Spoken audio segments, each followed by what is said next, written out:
Welcome back. Today, my identity is not the host of the podcast. I have a new one, the explorer to the world of art. Good morning, everyone. I'm Crystal, one of the explorers today. Today, you are also explorers to find the mystery of art, to make our adventure exciting and informative. There are four special guests to guide us. Are you ready to join our journey? I can hear you said yes. Okay, let's get started. When it comes to art movements may come to your mind. Impressionism is one of the most important art movements. The most conspicuous feature of Impressionism in painting was an attempt to record visual reality in terms of transient effects of light and color. Claude Monet is one of the most famous Impressionist painters. Today, we invite an expert who spent her whole life studying Monet's private life, especially Monet's relationships with different women. The person is usually called Monet's assistant. Let's welcome Ivy. Claude Monet was a French painter and founder of Impressionist painting who is seen as a key precursor to modernism, especially in his attempt to paint nature as he perceived it.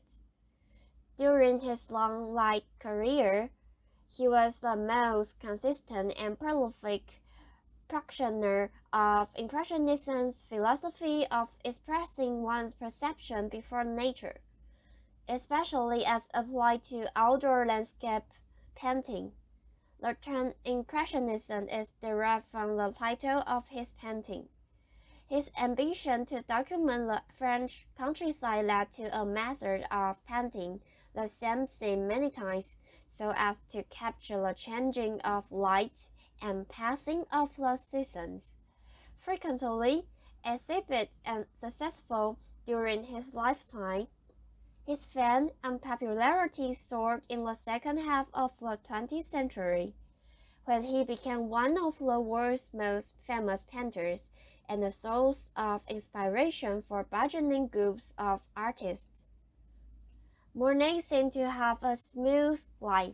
However, in a romantic relationship, he did not seem to be a good mate. When Monet was 26 years old, he met Camille, who was 7 years younger than him. Because Camille loved Monet so much, she worked tirelessly and played various models in Monet's painting. Even if Camille was such a good woman, Monet's family would not accept her. As a result, when they finally got married, their son was 3 years old. Unfortunately, one of Monet's patrons went bankrupt and ran away, so his wife Alice brought her children to live with the Monet family. At that time, Camille had just given birth to her second son, Jean, and then she fell ill. She died the following year at the age of 32. Monet with his 2 children, Alex with his 6 children, rebuilt a huge family of 10 people. Why should Monet shelter them? It was a rumor that these 2 people not only had an improper relationship, but also gave birth to a son, and he was the youngest son of Alice, Pierre. Well, I think I've learned a lot about Monet from Western civilization classes already, but I've never known his relationship status is so interesting. No wonder you can be called Monet's assistant. You are really an expert knowing Monet very much. Impressionism was based in its strict sense on the objective recording of nature in terms of the fugitive effects of color and light. However, the post-impressionists rejected this limited aim in favor of more ambitious expression, admitting their depth. However, to the pure, brilliant colors of Impressionism, its freedom from traditional subject matter, and its technique of defining form with short brush strokes of broken color. Vincent van Gogh is one of the famous painters in post-impressionism. Here comes our second special guest. He has a close relationship with Van Gogh. Van Gogh is his grandfather's cousin's uncle's mother's sister's neighbor. Today, he would like to take us to explore Vincent van Gogh's daily life. Let's welcome Harris. Vincent van Gogh was a Dutch post-impressionist painter who posthumously became one of the most famous and influential figures in the history of Western art. He created about 2,100 artworks, including around 860 oil paintings, most of which date from the last 2 years of his life. His artworks include landscapes, still lifes, portraits, and self-portraits, and are characterized by bold colors and dramatic, impulsive, and expressive brushwork that contributed to the foundations of modern art. However, he became famous after his suicide and exists in the public imagination as a misunderstood genius, and he attained widespread critical, commercial, and popular success over the ensuing decades, and he is remembered as an important but tragic painter whose troubled personality typifies the romantic ideal of the tortured artist. Vincent van Gogh is known as the ultimate embodiment of the notion of the poor artist, since he was largely unable to sell his work during his lifetime. Actually, Van Gogh was not poor. From 1882, he received financial support from his brother, Theo, who had been appointed manager of the Parisian branch of the Goupil art dealership. There's another reason why Vincent was often hard up. Painting supplies were expensive, and he usually used up most of his money buying what he needed, leaving little left for food and drink. His own poverty prompted him to incorporate the life of an underprivileged into his art. In many ways, it was under these destitute conditions that Vincent finally found some inner peace. In 1890, Van Gogh is believed to have shot himself in the chest with a Lesavlox revolver. He died from his injuries 2 days later. Thank you for sharing Van Gogh's life with us. I've learned something new from you. Have you had the experience that people describe your artworks as someone's artworks when they can't recognize what you have drawn? Right. The next artist we are going to explore is Pablo Picasso. Today we have someone who just completed her doctor's degree in psychology at National Taiwan University. Her dissertation is trying to figure out whether Picasso had mental illness and what made him become a laureate. Let's welcome Claire. Hi, Crystal. Thanks for having me. So, Pablo Picasso, the famous Spanish painter, sculptor, printmaker, ceramicist, and theater designer, has spent most of his adulthood in France. Throughout the long course of his career, he created more than 20,000 paintings, drawings, sculptures, ceramics, and other items such as costumes and theater sets. Pretty impressive, huh? Which is why he is considered to be one of the most influential artists of the 20th century, and he is known for being the co-founder of Cubism. Cubism was an avant-garde art movement that had changed forever the face of European painting and sculpture, while simultaneously affecting contemporary architecture, music, and literature.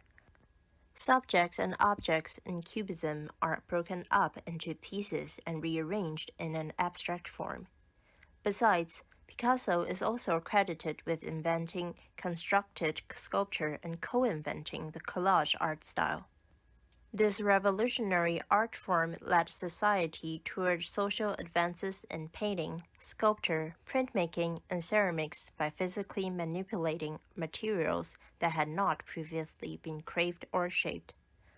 Artists used clay, plaster, precious metals, and wood to create revolutionary sculpture artworks the world had never seen before.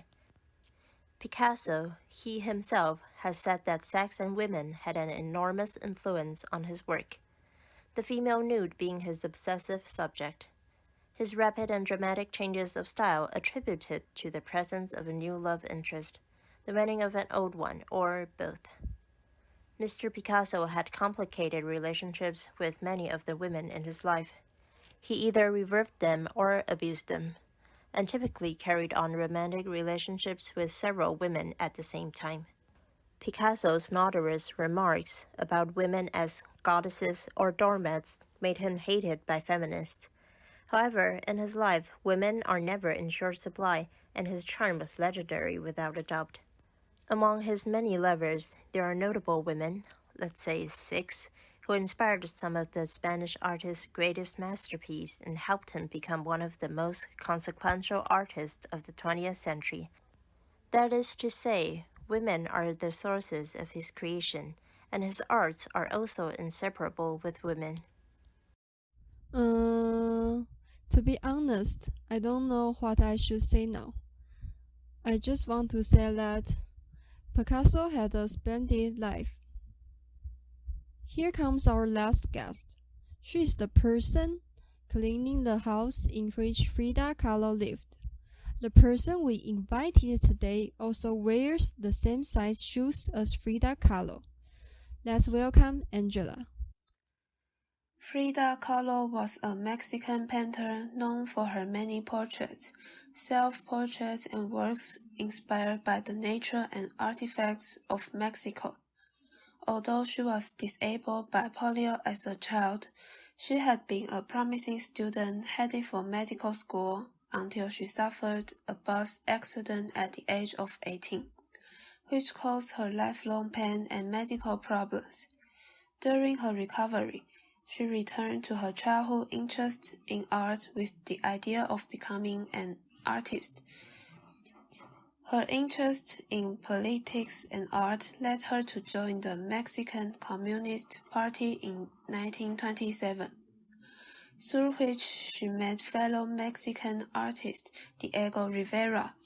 The couple married in 1929 and spent the late 1920s and early 1930s traveling in Mexico and the United States together. Frida once said, "There were 2 tragedies in her life. One is the car accident. The other is to meet her husband." In fact, Diego was a fat but charming man. Their figure was quite different. When they got married, someone described their marriage as the combination of elephant and dove. In their marriage, Diego even slept with Frida's sister. During their 10-year marriage, they loved and brought inspiration to each other. However, they tortured each other at the same time. Frida even let Diego date other girls. She thought that Diego did not belong to any woman in the world. At the same time, although Frida was paralyzed, she had messy sexual relationships. Besides, she was bisexual. She even slept with a girl in the hospital. Different from traditional women, Frida would try her best to seduce everyone she liked and say some dirty words or something sexually explicit. She would dress up exaggeratedly to make herself look conspicuous. Moreover, she was still an alcoholic. Because her alcohol addiction, her health was getting worse and worse. Frida spent her last days in the hospital. In the end, she committed suicide by overdose due to depression. The above is for today. Before ending our journey, let's give our guests a round of applause again. Thank you for guiding us to today's mysterious trip of art. I'm Crystal, the explorer with you today. Goodbye. See you next time.